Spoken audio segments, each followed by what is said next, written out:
أعوذ بالله من الشيطان الرجيم. بسم الله الرحمن الرحيم.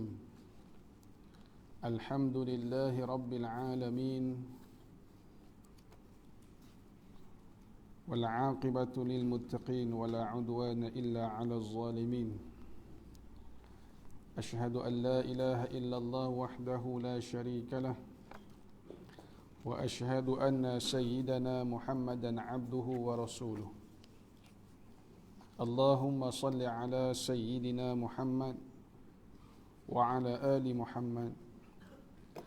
رب اشرح لي صدري ويسر لي أمري واحلل عقدة من لساني يفقه قولي. سبحانك لا علم لنا إلا ما علمتنا إنك أنت العليم الحكيم. ولا حول ولا قوة إلا بالله العلي العظيم. رضينا بالله ربا وبالإسلام دينا وبمحمد نبيا ورسولا. Yang saya kasihi Tuan Pengerusi, Jawatan Kuasa,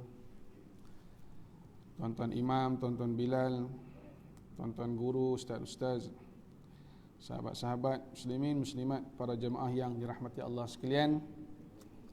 Alhamdulillah, pertamanya syukur kepada Allah Subhanahu wa taala kerana pada hari ini kita masih lagi diizinkan oleh Allah untuk meneruskan kehidupan di atas muka bumi Allah Subhanahu wa taala dengan iman dan Islam. Alhamdulillah, Allah izinkan kita untuk bangun pada hari ini dan sama-sama dapat menunaikan solat fardhu subuh secara berjamaah. Dan insya-Allah tuan-tuan, kita akan sambung semula perkongsian dan perbincangan kita berkenaan dengan kitab Mukasyafatul Qulub. Ya. Kita dah sampai mana haji ya?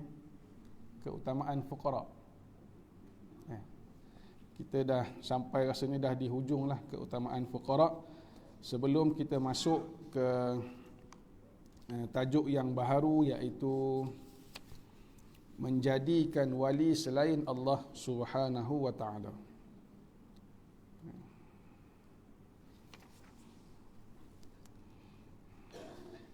Kita tengok di hujung tajuk keutamaan fuqara itu, sebelum kita berpindah ke tajuk baharu,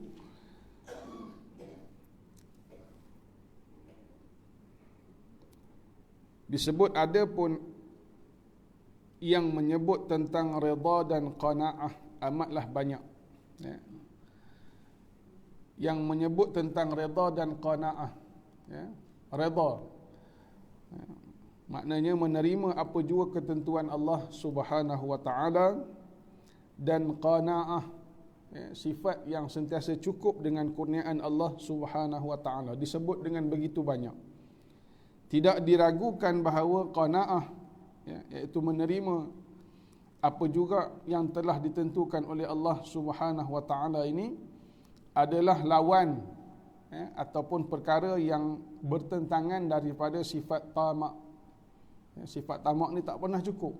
Ya, dapat berapa banyak pun tak pernah cukup. Umar radhiyallahu anhu berkata, tamak adalah suatu kefakiran. Sifat tamak ni merupakan suatu kefakiran. Orang yang tak pernah rasa cukup ni, sebenarnya hakikatnya dia adalah orang yang fakir. Tak pernah cukup dengan apa yang Allah berikan kepada dia. Dan tidak mengharapkan adalah sifat kaya. Orang yang tak pernah mengharapkan apa-apa. Sebab apa? Sebab dalam hati dia, dalam diri dia dah merasa cukup dengan apa yang Allah berikan kepada dia. Berapa banyak yang Allah tentukan untuk dia, dia rasa cukup. Ini orang yang kaya, hati dia kaya. Ya. Sesungguhnya orang yang tidak mengharapkan milik orang, tidak pernah mengharapkan apa yang ada pada orang lain untuk jadi milik dia, ya, dan menerima yang ada sahaja, dia telah kaya dari mereka. Ya. Maknanya dia tak heran apa yang ada pada orang, sebab memadai bagi diri dia apa yang ada pada diri dia. Ya. Sebab itu disebut laisal ghina an kanzil mal, al-ghina ghinaul qalbi. Ya. Kekayaan itu bukan letak pada bertimbun ataupun banyaknya harta benda, tetapi terletak kepada kekayaan hati dan jiwa. Ya. Ibnu Mas'ud juga berkata, setiap hari malaikat dari bawah arasy memanggil, hai manusia, sedikit yang mencukupimu itu lebih baik daripada banyak yang membuatmu tamak. Ya. Sikit yang kita ada pada hari ini, ya, yang boleh bawa kita kepada sifat syukur dan redha kepada Allah Subhanahu Wa Taala, bahkan sedikit itu juga telah membantu kita untuk kita dekat diri kita kepada Allah Subhanahu Wa Taala, lebih baik daripada banyak tapi tak pernah cukup dengan apa yang Allah tentukan kepada kita. Ya.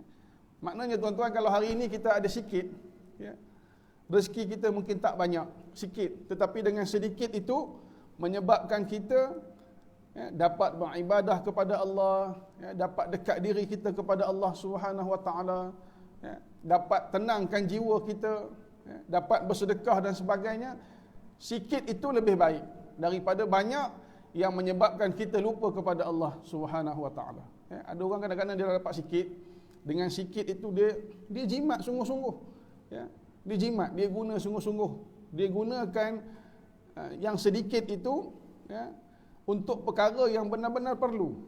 Ya, yang boleh bantu dia dekat kepada Allah Subhanahu Wa Taala. Tapi bila dapat banyak, akhirnya dia lupa kepada Allah Subhanahu Wa Taala. Abu Darda berkata, dalam akal setiap orang ada kekurangan. Jika dunia menghampirinya, dia bangga dan bahagia. Sedangkan siang dan malam silih berganti menghancurkan umurnya, dia tidak pernah menyedihkannya. Celaka engkau, hai manusia, tidak berguna harta bertambah, namun umur berkurang. Dalam diri setiap daripada kita ni memang ada kekurangan. Kita ni semua ada kekurangan, ada kelemahan kita. Ada orang yang bila mana dunia hampir kepada dia, ya, dia dapat habuan dunia, dia suka, dia seronok, dia bangga. Memang itu fitrah kita. Kita suka. Ya. Tetapi kita tidak pernah memikirkan waktu yang berjalan, siang dan malam silih berganti, sebenarnya sedang menghancurkan umur kita. Ya, kita tak pernah sedih bahawasanya setiap hari yang kita lalui, setiap saat yang kita lalui, setiap jam yang kita lalui ini sebenarnya kita semakin hampir kepada kematian, yang menyebabkan kita lupa untuk menyiapkan diri kita bertemu dengan Allah Subhanahu Wa Taala. Ya. Maka bagi orang yang hartanya bertambah, ya, sedangkan umurnya berkurang, ya, setiap hari mungkin kita kejar harta kita. Harta kita setiap hari bertambah, tapi umur sebenarnya semakin berkurang.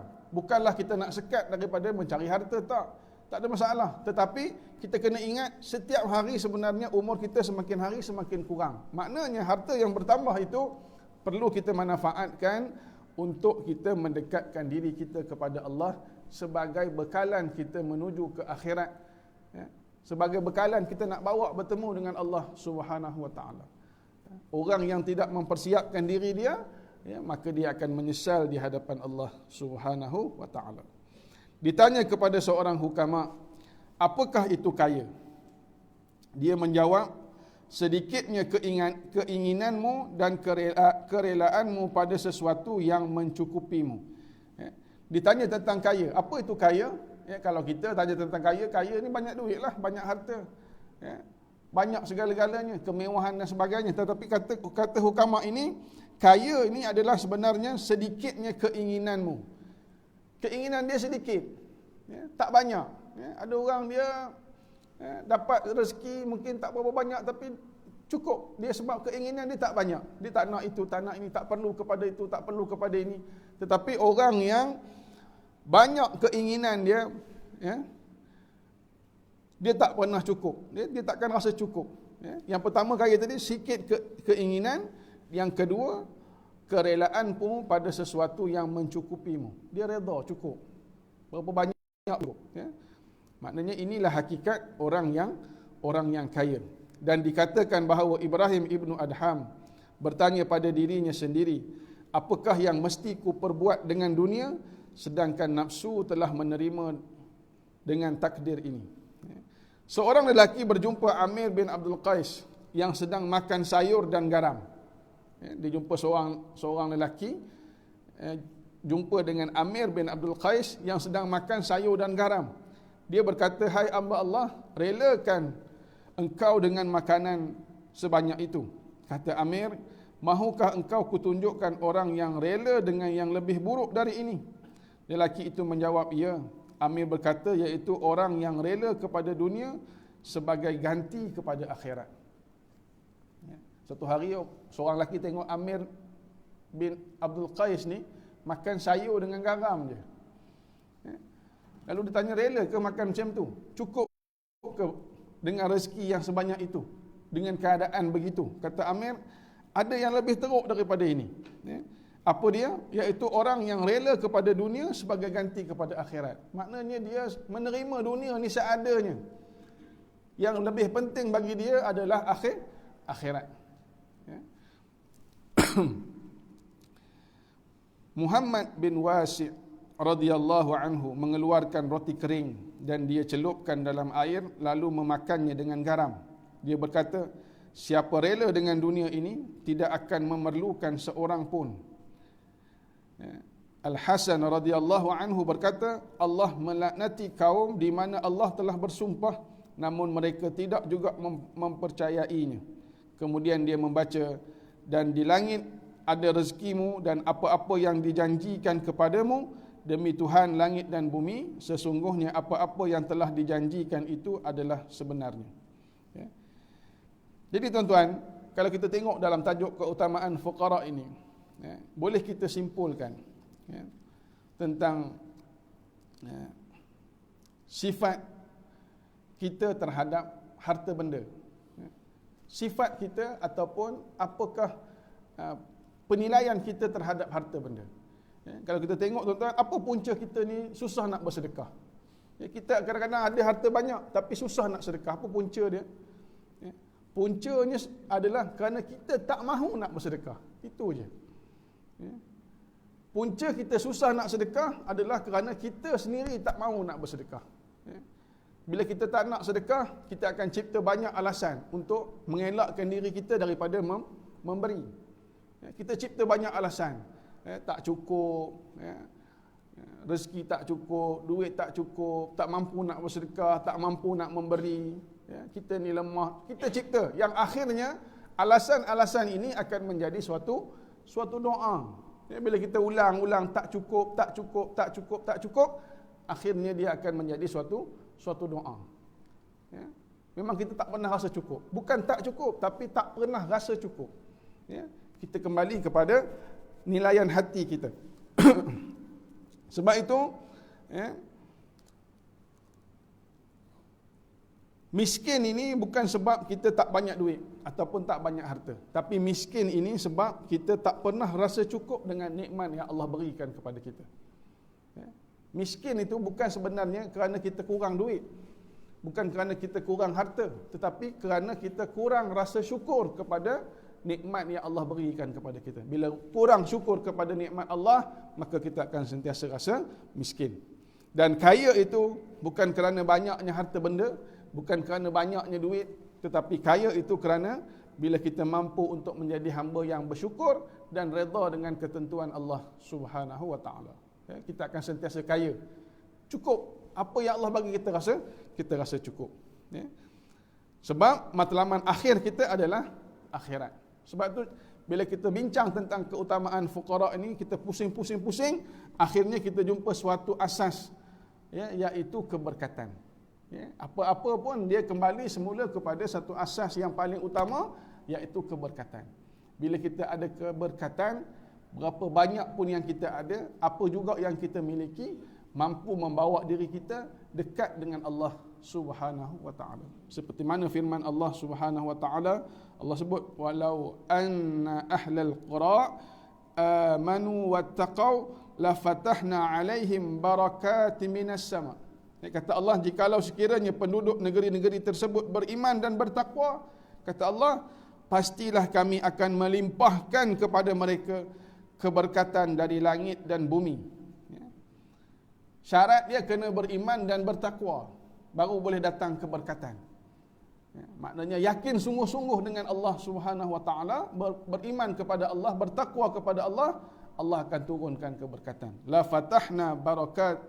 fatahna alaihim barakatin minas sama' wal ard walakin kadzabu fa akhadnahum bima kanu yaksibun, tetapi mereka mendustakan ayat-ayat kami itu, maka kami siksa mereka disebabkan perbuatannya.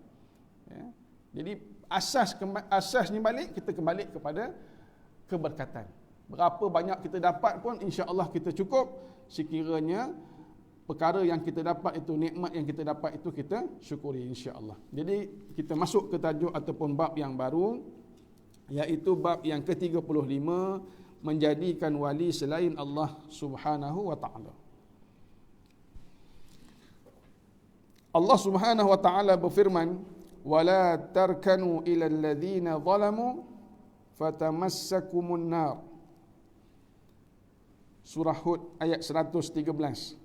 Janganlah kamu cenderung kepada orang-orang yang aniaya, nanti kamu ditimpa api neraka.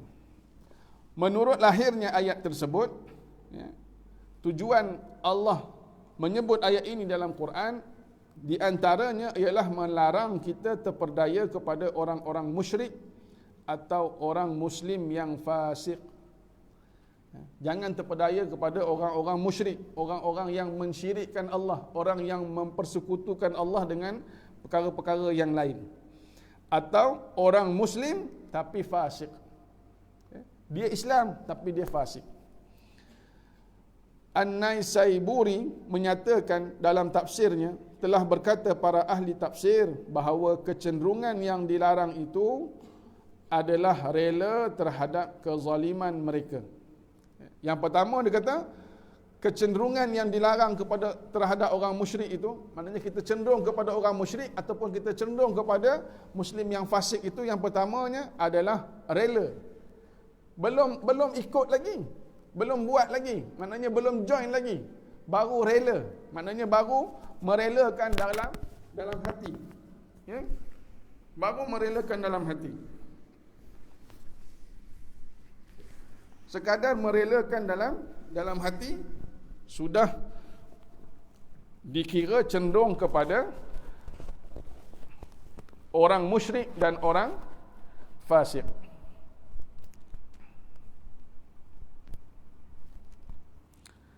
Sebab itu tuan-tuan, ya, kalau kita tengok dari segi sudut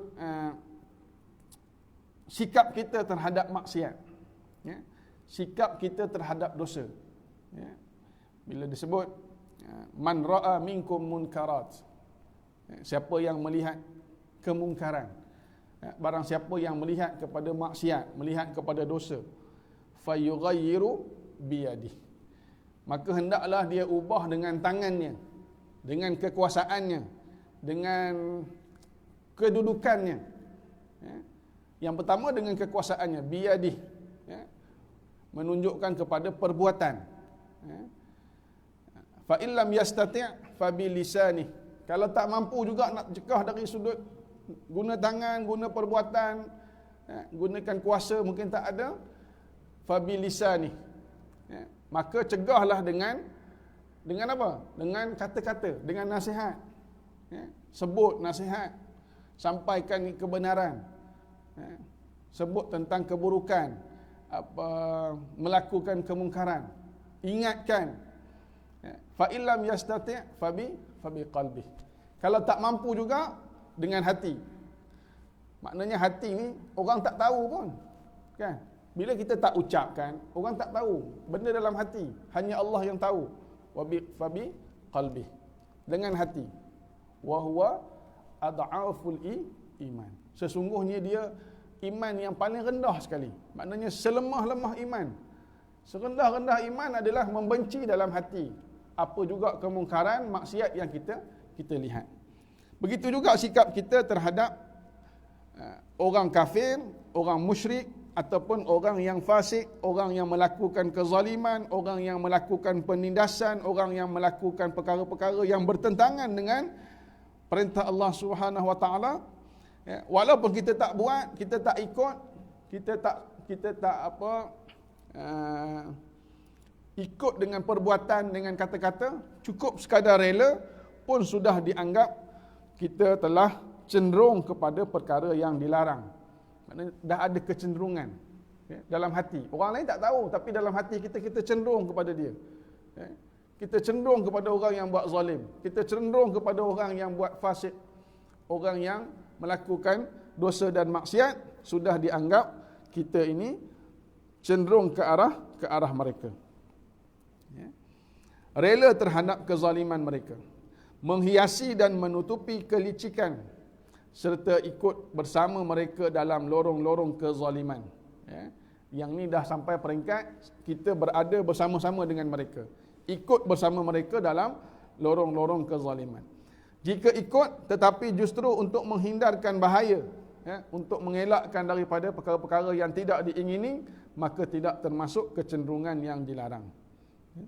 Disebut, bukankah Allah mencukupi hamba-Nya? Ya, bukankah Allah cukup? Ya, tak perlu kita kepada makhluk. Ya. Wa kafa billahi wakila, cukuplah Allah sebagai wakil, Allah sebagai pelindung. Tawakkal 'ala Allah wa kafa billahi wakila. Ya, kita berserah kepada Allah, cukuplah Allah tempat kita bergantung. Cukuplah Allah sebagai tempat kita berlindung. Sebab tu tuan-tuan, kita ni ada kecenderungan terhadap sesuatu. Setiap daripada kita ni ada kecenderungan terhadap sesuatu. Mungkin orang ni dia cenderung kepada perkara A, orang ni cenderung kepada perkara B, orang ni cenderung kepada perkara C. Setiap daripada kita ni ada kecenderungan masing-masing. Semuanya datang daripada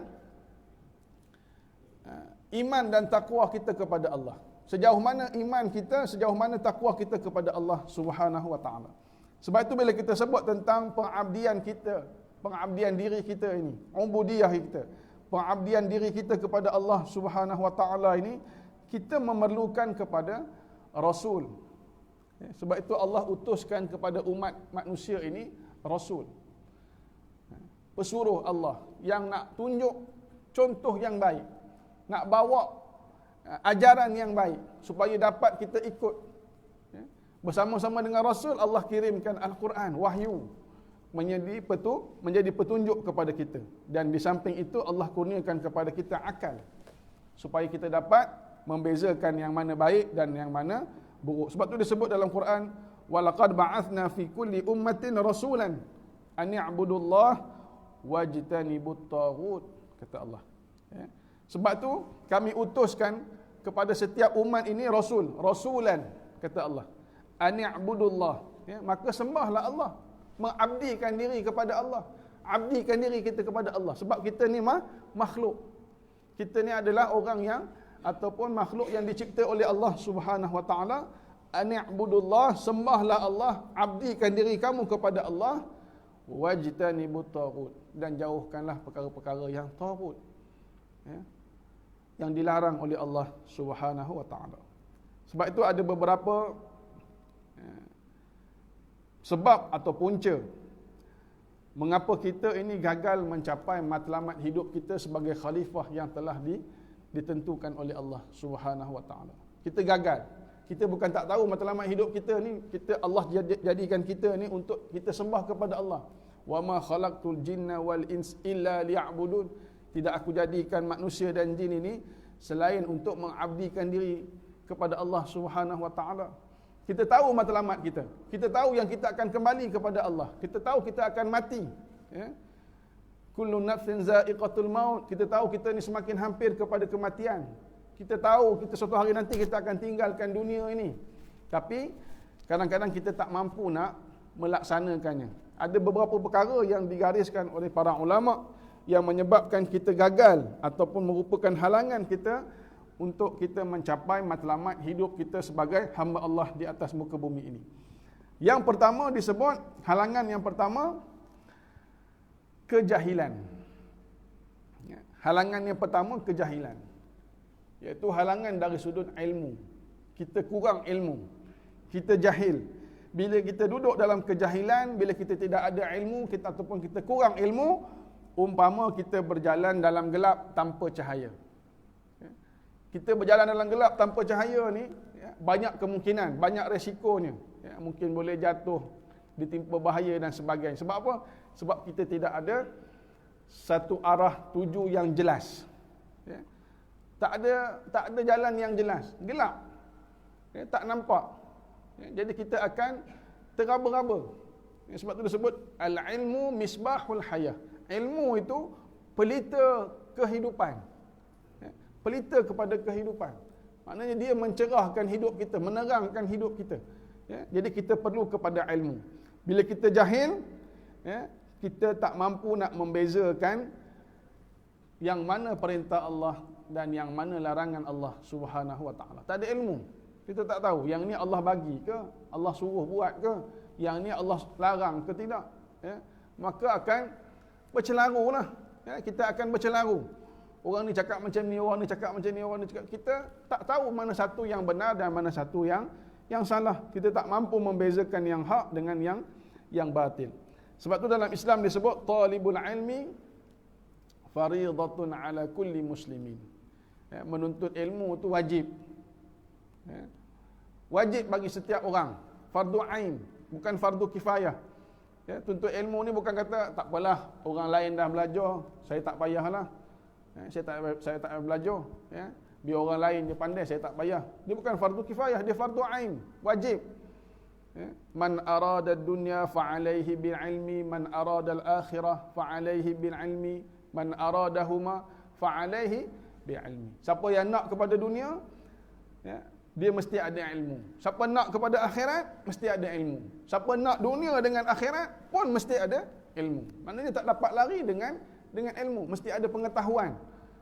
Sebab kejahilan ini akan menyekat dan menghalang kita daripada kita mengenal Allah Subhanahu wa taala. Bila kita jahil, kita bukan sekadar tak kenal Allah, kita tak kenal kehidupan akhirat.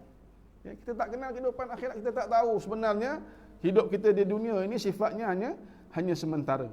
Di akhirat nanti adalah yang kekal abadi. Bila kita tak kenal kehidupan akhirat, kita tak buat persiapan yang cukup ataupun kita tak mempersiapkan bekalan yang cukup untuk kita bertemu dengan Allah Subhanahu wa taala. Sebab itu kata Imam Al-Ghazali rahimahullahu taala, kata Imam Ghazali, ilmu merupakan halangan yang pertama.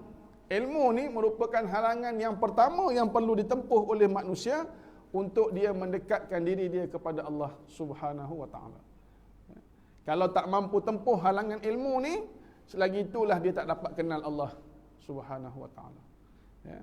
Maknanya kalau dia malas, dia tak mampu nak lawan sifat malas untuk cari ilmu, dia duduk dalam kejahilan, duduk dalam kegelapan, selagi itulah dia tak kenal Allah.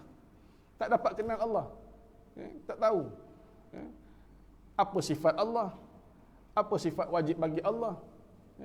Tak tahu sebab dia tidak ada ilmu, maka dia tidak kenal Allah. Itu yang pertama. Yang kedua, halangan yang kedua adalah dosa. Dosa yang ada pada diri kita. Kita ni, setiap daripada kita ni banyak dosa. Setiap hari bahkan kita ni melakukan dosa kepada Allah Subhanahu wa taala. Jadi dosa yang dilakukan oleh manusia ni akan menyebabkan hatinya kotor. Bila hatinya kotor, dia akan menutup hatinya daripada melihat kebenaran. Maka dia cenderung diri dia kepada orang yang buat zalim, orang yang musyrik, orang yang fasik, orang yang munafik. Sebab apa? Sebab hatinya telah ditutupi dengan dosa, sehingga dia tidak boleh melihat kebenaran. Sebab tu disebut, kata Nabi SAW, "Idza adnaba 'abdu nukita fi qalbihi nuktatun sauda." Apabila seseorang mukmin itu melakukan sesuatu dosa, maka ada titik hitam dalam hatinya. Bila kita buat dosa kepada Allah, ada titik hitam yang akan menutup hati kita. Satu titik hitam. Buat lagi, tambah lagi satu. Buat lagi, tambah lagi satu. Sekiranya dia bertaubat dan beristighfar, maka bersihlah hatinya itu. Orang yang buat dosa, tapi dia beristighfar dan bertaubat kepada Allah, maka titik dosa itu, titik hitam itu akan dibersihkan. Tapi kalau kita buat dosa, esok buat lagi, tanpa kita bertaubat dan beristighfar kepada Allah, titik itu akan kekal menutup hati kita. Bila dah terlalu banyak menutup hati, maka kita akan sukar untuk melihat kepada kebenaran. Bila sukar nak melihat kebenaran, datanglah macam-macam penyakit. Antaranya apa? Berat nak beribadah kepada Allah. Nak beribadah berat. Nak buat baik berat. Kalau hari ni kita rasa, kenapa aku ni susah sangat? Ya. Dah azam dah berapa tahun dah azam nak bangun tahajud. Contoh. Ya. Dah berazam berapa lama dah? Aku azam nak bangun tahajud, azam nak bangun tahajud. Tak dapat-dapat. Ya. Tak dapat-dapat. Ataupun azam setiap subuh nak semayang di masjid. Ya. Waktu subuh nak semayang di masjid. Azam. Tapi tak dapat buat. Ya. Ada macam-macam lah. Dah sedar tapi susah nak bangun. Ya. Dah bangun dah tidur balik. Ya. Kena muhasabah balik diri kita. Ya. Mungkin hati kita ini sedang ditutupi oleh titik-titik hitam akibat dosa-dosa yang kita buat, yang kita mungkin tak sedar, tanpa kita istighfar dan bertaubat kepada Allah. Jadi payah nak buat baik. Berat, rasa berat. Nak baca Quran payah. Berazam banyak kali dah. Semalam hari Jumaat, ya, berazam nak baca Quran, nak baca surah Kahfi. Ya. Azam daripada subuh, tunggulah. Ya. Semalam Jumaat kan datang awal nak baca di masjid. Ya. Lambat juga, tak dapat baca. Ya. Tunggulah malam ni lepas maghrib, tak dapat baca juga. Akhirnya habis satu malam. Ya. Itu yang kata Buya Hamka tu. Ya. Tangguh-tangguh. Nak bersedekah pagi, tangguh ke tengah hari tangguh ke petang, petang tangguh ke malam, malam tangguh ke esok. Akhirnya sedar-sedar dia telah dijemput oleh Allah Subhanahu wa taala. Jadi titik-titik hitam ini, ya, sekiranya berulang-ulang tanpa istighfar dan taubat kepada Allah, maka bertambahlah titik hitam itu sehingga dia menutupi hatinya. Maka itulah yang disebut oleh Allah dalam Al-Quran, yang bermaksud bahkan apa yang telah mereka usahakan itu, kekufuran dan kemaksiatan, telah menutupi ataupun telah menutup hati-hati mereka. Ya. Perkara itu telah menutup hati-hati, tak dapat lihat kebenaran. Ya, sebab apa? Sebab dosa yang kita kerjakan. Jadi yang pertama tadi ilmu. Orang yang tidak ada ilmu, tak dapat kenal Allah. Bila tak kenal Allah, dia mudah terpedaya dengan apa? Perkara-perkara yang bertentangan dengan perintah Allah. Yang kedua, dosa. Dosa yang kita buat. Sebab tu kita ni diminta supaya sentiasa beristighfar kepada Allah. Mohon keampunan kepada Allah Subhanahu wa taala. Tak payah tangguh. Ya, tak payahlah aku esoklah taubat. Ya, lepas pencen dah taubat. Sebab kita tak tahu sampai bila umur kita. Ya. Umur ini rahsia Allah. Ajal ini rahsia Allah Subhanahu wa taala. Sebab itu kita kena sentiasa bersedia. Selalu bertaubat kepada Allah, istighfar kepada Allah, mohon keampunan. Dan yang ketiga, halangan yang ketiga adalah syaitan. Ya, syaitan ini memang tradisinya, ya, tugas dia, memang tujuan dia minta kepada Allah supaya dia ditangguhkan sehingga hari kiamat, semata-mata nak menghasut kita. Ya, hasutan daripada syaitan. Sebab itu syaitan dia sentiasa menghasut dan mengerumuni hati manusia. Ya. Supaya apa? Supaya manusia ni tak dapat lihat kepada kebenaran. Manusia tak dapat lihat betapa pentingnya mempersiapkan bekalan menuju kepada Allah. Ya, yang akhirnya akan menyebab mereka menyesal. Dalam Quran disebut, alam ahad ilaikum ya bani Adam an la ta'budu syaitan innahu lakum aduwwum mubin. Tidakkah aku, kata Allah, telah memerintahkan kamu wahai Bani Adam, iaitu manusia, kita lah, supaya kamu tidak menyembah ataupun memperhambakan diri kamu kepada syaitan. Sesungguhnya syaitan itu adalah musuh yang nyata bagi kamu. Ya, maknanya dah disebut dah. Allah dah sebut dalam Quran dengan sejelas-jelasnya bahawa syaitan ini merupakan musuh yang nyata. Jadi jangan kita memperhambakan diri kita kepada syaitan. Apa tanda kita memperhambakan diri kita kepada syaitan? Bila kita ikut bisikan-bisikan dia. Tak payahlah datang, tak payahlah buat baik, tak payah bagilah, tak payahlah sembahyang sunat. Itu merupakan bisikan-bisikan syaitan yang menyebabkan akhirnya kita tertutup fikiran dan hati kita ini untuk melihat kebenaran-kebenaran yang datang daripada Allah Subhanahu wa taala. Ya. Disebut sekiranya syaitan ini tak mengerumuni hati manusia, maka kita akan dapat menyaksikan keagungan Allah Subhanahu wa taala. Ya. Kalaulah tak ada syaitan yang tutup hati kita, yang kerumun hati kita, maka kita akan dapat melihat betapa besarnya keagungan Allah Subhanahu wa taala. Betapa pentingnya kita beribadah, betapa pentingnya kita berlumba-lumba dalam mengejar akhirat. Rasulullah sallallahu alaihi wasallam pernah mendedahkan perkara ini dalam sabda Nabi sallallahu alaihi wasallam. Kata Nabi, apabila aku turun ke langit dunia, lalu aku melihat di bawahku, tiba-tiba aku berada dalam suasana debu, asap dan suara-suara. Bila Nabi turun daripada langit dunia dalam peristiwa Isra' wal Mi'raj, Nabi kata, bila aku turun ke langit dunia, aku perhatikan suasana berdebu, ya, berdebu asap, ya, ada suara-suara. Lalu aku bertanya kepada Jibril alaihissalam, apa ini wahai Jibril? Ya, apa benda ni? Asap-asap, debu-debu, ada suara-suara ni, apa benda ni Jibril? Lalu dijawab oleh Jibril alaihissalam, inilah syaitan-syaitan yang mengerumuni penglihatan manusia supaya mereka tidak beriman ataupun tidak memikirkan tentang kekuasaan Allah di langit dan di bumi. Kata Jibril, inilah syaitan-syaitan yang menutupi supaya manusia tak dapat lihat keagungan Allah Subhanahu wa taala. Kalaulah tidak kerana semua itu, pasti mereka akan melihat keajaiban ataupun keagungan Allah Subhanahu wa taala. Ya, tapi syaitan ni ditutup semua perkara-perkara ni supaya manusia tak dapat lihat, ya, tak dapat tengok kekuasaan Allah Subhanahu wa taala. Terhalang daripada melihat kekuasaan Allah Subhanahu wa taala. Jadi tiga perkara ni, ya, ilmu, dosa dan syaitan, ya, merupakan halangan utama daripada kita melihat kebenaran yang telah ditentukan oleh Allah Subhanahu wa taala.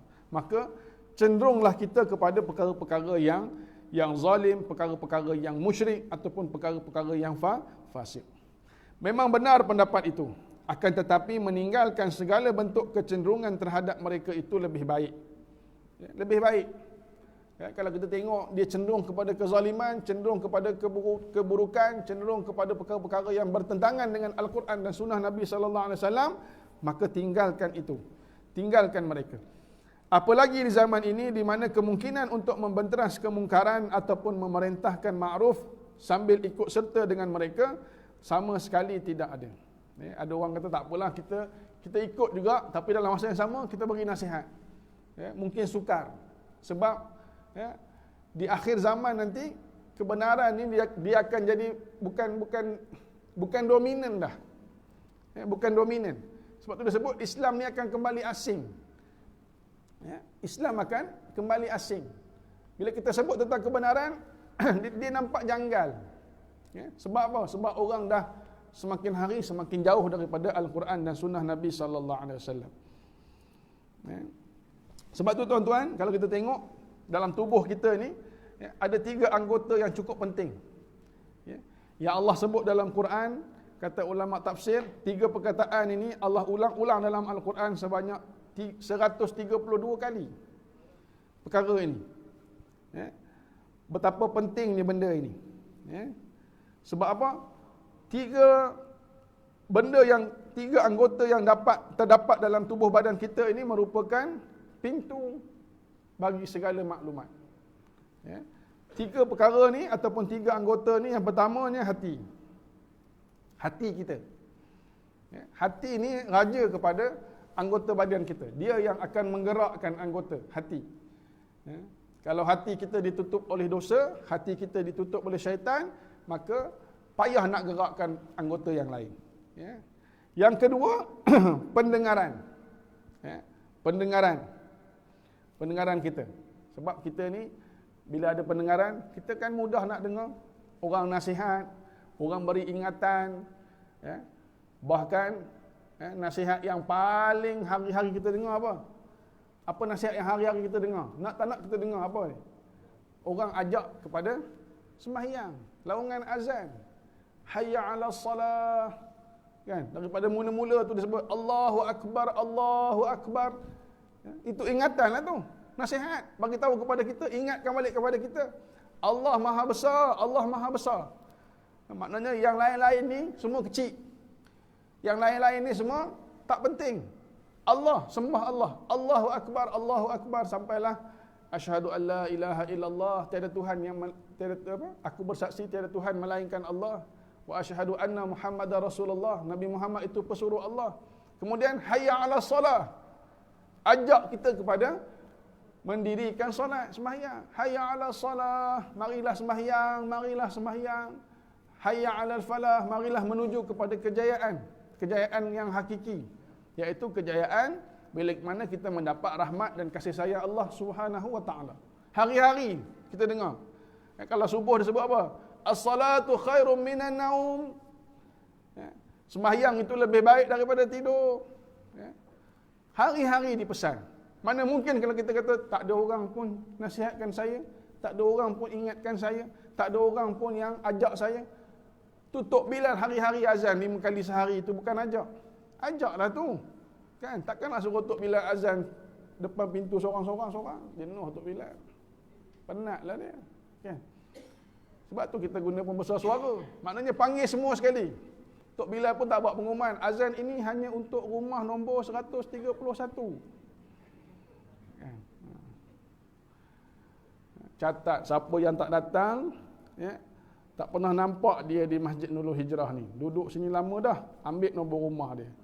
Sebelum Bilal azan, Bilal sebut, azan ini khusus untuk rumah nombor 50, 60 contohlah. Kot terkena pula rumah 50 kan. Dia pun tengok, ini nombor rumah aku ni. Kan? Dia ajaklah tu. Ya, maknanya ingatkan. Ya. Dan yang ketiga, penglihatan. Penglihatan. Ya. Bila kita tengok, kita boleh tertarik. Ya. Sebab tu dia kata apa? Dari mata jatuh ke hati. Kan? Kan? Dari mata jatuh ke hati. Tengok, dia akan kesan pada hati. Ya. Tengok orang banjir sekarang. Ya, sekarang ni ada kalangan kawan-kawan kita, sahabat-sahabat kita yang sedang berdepan dengan ujian banjir. Kan? Banjir besar. Ada yang sampai, saya tengok gambar tu sampai tahap bahu. Ya. Bumbung rumah sikit lagi nak tenggelam. Ya. Bumbung rumah tu sikit lagi nak tenggelam. Ya. Banjir besar. Ya. Bila kita tengok tu, terkesan ke tak terkesan? Ya. Kalau terkesan, alhamdulillah. Kalau kita tak terkesan, ada sesuatu yang mungkin sedang menutup hati kita. Ya. Tak ada rasa simpati, tak ada rasa kesian. Biarlah, dia yang banjir bukan aku. Kan? Dia yang susah bukan aku. Bila tengok video tentang Syria, tentang negara-negara jiran yang susah, ya, tak cukup makan, sekarang ni makan daun, ya. Tak ada makanan. Terkesan ke tak terkesan? Itu je. Ya. Bila kita tengok, terkesan tak pada hati? Kalau tak terkesan pada hati, ya, ada sesuatu yang sedang menutup hati kita daripada simpati terhadap apa yang sedang kita lihat. Ya. Kita kena muhasabah balik. Ya. Tak apalah, dia yang tak makan, dia bukan aku. Ini biasalah. Ya. Tempat dia memang susah, tempat dia perang. Bukan macam, tak ada rasa simpati, tak ada rasa kebersamaan. Ya. Sedangkan kita ni, ya, seagama. Maknanya saudara seagama. Mesti ada rasa simpati. Bahkan kalau bukan seagama sekalipun, sebagai seorang manusia, mesti ada simpati. Ya. Maknanya mesti ada, bukan sekadar simpati. Bahkan kalau dapat kita tolong dengan apa yang kita mampu. Dengan kadar yang kita mampu. Ya. Maknanya, 3 perkara ni, hati, pendengaran dan penglihatan ini merupakan pintu utama untuk kita mendapatkan maklumat. Yang akan menentukan tindak tanduk kita. Ya. Sebab tu dia ulang-ulang banyak kali dalam Quran. Hati, pendengaran, penglihatan. Tetapi kalau 3 perkara ni ada masalah, maka sukar untuk kita mendekatkan diri kita kepada Allah. Sebab tu disebut dalam Quran, wa laqad dara'na bi jahannam katsiran minal jinni wal ins lahum qulubun la yafqahuna biha. Dan sesungguhnya kami jadikan untuk isi neraka jahanam itu, ya, isi dia penghuni neraka jahanam ni kebanyakannya dari jin dan manusia. Ya. Mereka ini kata Allah, lahum qulubun la yafqahuna biha. Mereka ni ada hati tetapi tidak dipergunakannya untuk memahami ayat-ayat Al-Quran. Tidak digunakan untuk memahami ayat-ayat Allah Subhanahu wa taala. Afala ta'qilun? Afala tatafakkarun? Tak gunakan untuk faham ayat Allah. Ya, Allah suruh berlumba-lumba buat baik, fastabiqul khairat. Tak guna. Ada hati tapi tak digunakan. Ya. Walahum a'yunun la yubsiruna biha, kata Allah, mereka ada penglihatan. Allah kurniakan kepada mereka penglihatan mata, tetapi tidak dipergunakan untuk melihat tanda-tanda kekuasaan Allah Subhanahu wa taala. Tak lihat. Ya, contoh kita yang paling mudah, kita bila ada kematian. Bila ada kematian, mata kita ni menyaksikan sendiri jenazah. Kan kita sembahyang sama-sama, kita uruskan jenazah. Mata kita ni menyaksikan daripada mula sampailah jenazah diturunkan ke liang lahat, dikebumikan, ditalkinkan, sampailah ditinggalkan. Mata kita ni menjadi saksi. Tetapi sekiranya kita tak gunakan, kata Allah, ya, la yubsiruna biha, tak melihat kebenaran itu, maka tak ada kesan pada hati. Tak ada kesan.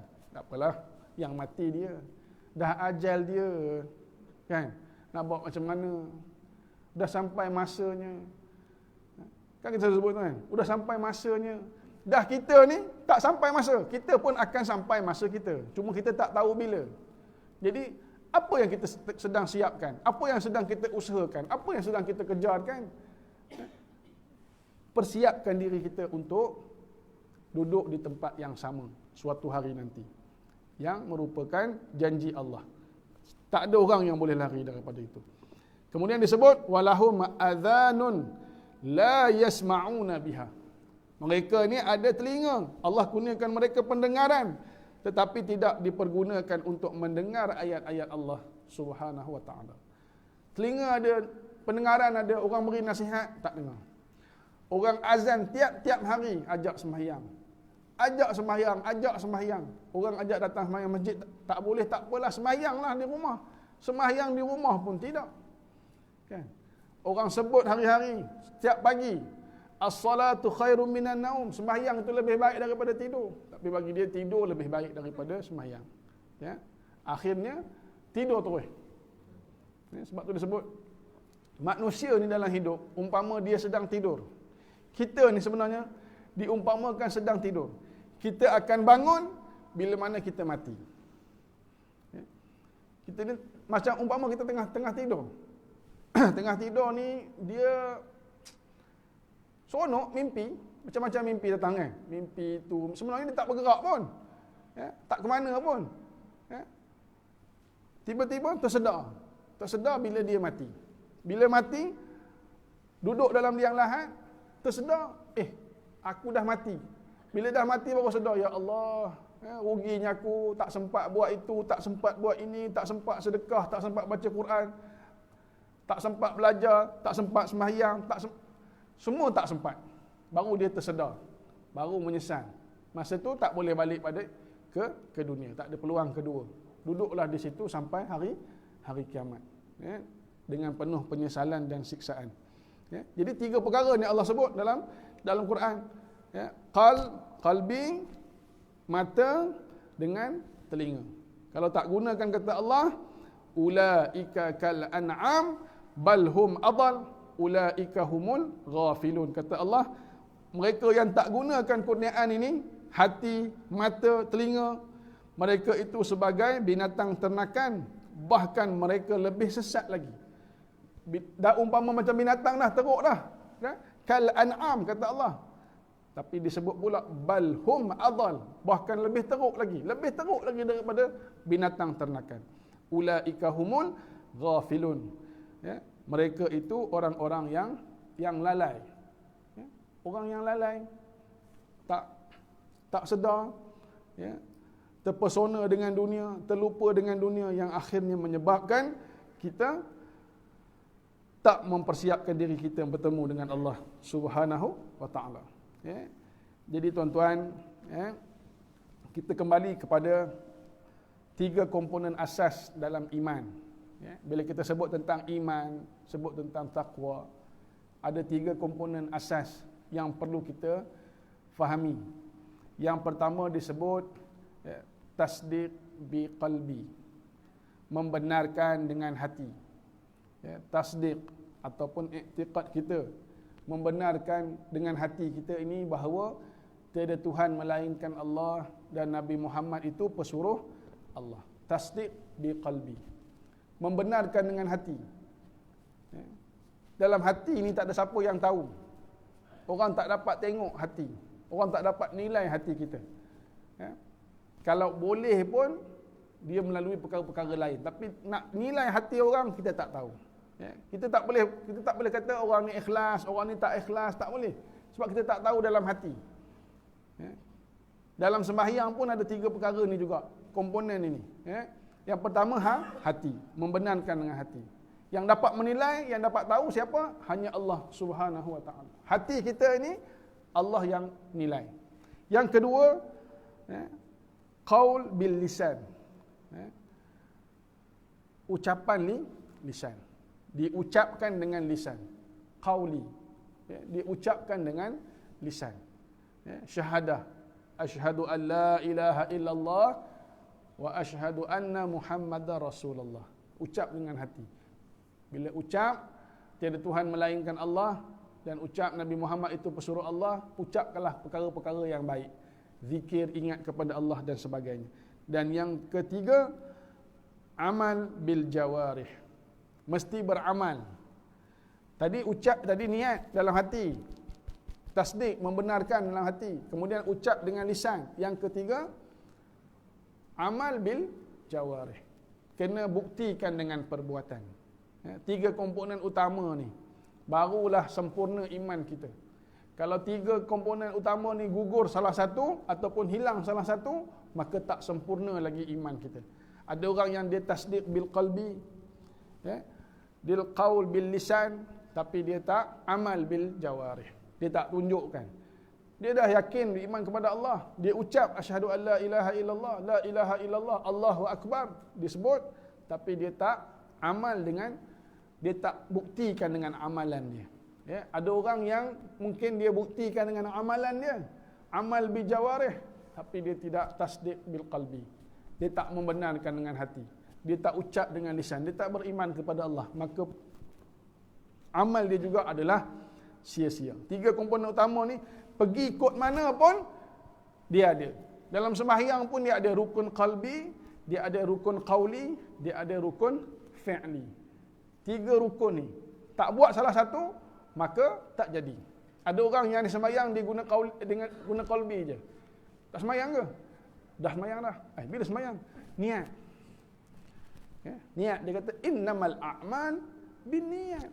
Dia kata setiap amalan itu dengan niat. Memanglah dengan niat, tapi perlu dibuktikan dengan perbuatan. Mesti ada rukun fi'li, mesti ada rukun qalbi. Tak boleh diri tegak je. Allahu akbar diri tegak je. Assalamualaikum warahmatullahi, assalamualaikum warahmatullahi. Ada ke sembahyang itu? Ada. Ada ke? Ada diri tegak je sembahyang jenazah. Kan? Tapi masih lagi angkat takbir. Kan? Maknanya ketiga-tiga komponen ini mengikat antara satu dengan yang lain. Jatuh satu, kurang satu, hilang satu, maka dia akan menyebabkan semua yang lain tidak sempurna. Jadi saya rasa cukup sekadar itu. Mudah-mudahan insya-Allah sedikit perkongsian yang ringkas ini dapat memberi kita sedikit kefahaman, dapat memberi kita sedikit penjelasan, supaya kita ini sentiasa menggunakan, memanfaatkan apa juga nikmat yang Allah beri kepada kita, kita gunakan, kita manfaatkan dengan satu matlamat, dengan satu tujuan, hanya semata-mata nak mendekatkan diri kita dengan Allah Subhanahu wa taala. Kalau Allah kurniakan kepada kita RM5 contoh, RM5 contoh, kita manfaatkan RM5 ini untuk kita mendapat redha Allah. Gunalah nafkah, bagi makan anak isteri pun boleh pahala. Ada lebih, sedekah, 2 kupang sedekah. Semuanya kita gunakan manfaat ini untuk kita mendekatkan diri kita kepada Allah. Bahkan sebenarnya nikmat yang kita ada pun sebenarnya milik Allah. Mana mungkin kita gunakan apa yang Allah berikan kepada kita ini, milik Allah ini, untuk kita gunakan pula untuk derhaka kepada Allah. Nikmat datang daripada Allah. Kita gunakan nikmat itu untuk kita derhaka kepada Allah. Sedangkan nikmat ini tujuannya untuk kita taat kepada Allah Subhanahu wa taala, insya-Allah. Aku qauli hadza wa astaghfirullah. Assalamualaikum warahmatullahi wabarakatuh.